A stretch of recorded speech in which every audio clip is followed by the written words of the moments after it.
पालघर जिल्ह्यातील मोखाडा तालुका कृषी अधिकारी कार्यालयाच्या मुख्य प्रवेशद्वाराची अत्यंत दयनीय अवस्था समोर आली आहे। कार्यालयाचा मुख्य दरवाजा पूर्णपणे नादुरुस्त झाला असून त्यावरील काच फुटलेल्या अवस्थेत आहे। त्यामुळे कार्यालयाच्या सुरक्षिततेवर मोठे प्रश्नचिन्ह निर्माण झाले आहे। दरवाजाच्या या खराब अवस्थेमुळे कार्यालयात येणाऱ्या शेतकरी व नागरिकांना मोठ्या अडचणींचा सामना करावा लागत आहे। फुटलेल्या काचेमुळे अपघाताचा धोका वाढला असून कोणत्याही वेळी दुर्घटना घडण्याची शक्यता निर्माण झाली आहे।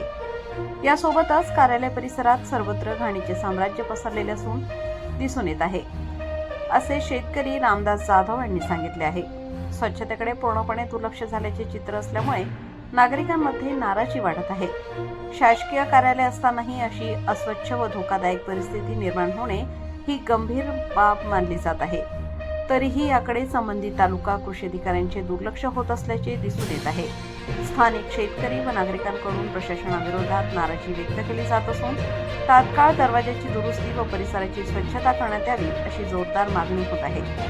शासकीय कार्यालयाचे असे दुर्लक्षित चित्र प्रशासनाच्या कामकाजावर प्रश्नचिन्ह निर्माण करणारे ठरत आहे। संबंधित अधिकाऱ्यांनी तातडीने उपाययोजना न केल्यास भविष्यात मोठी दुर्घटना घडण्याची शक्यता नाकारता येत नाही। प्रतिनिधी रघुनाथ गांगुर्डे, पालघर जिल्हा।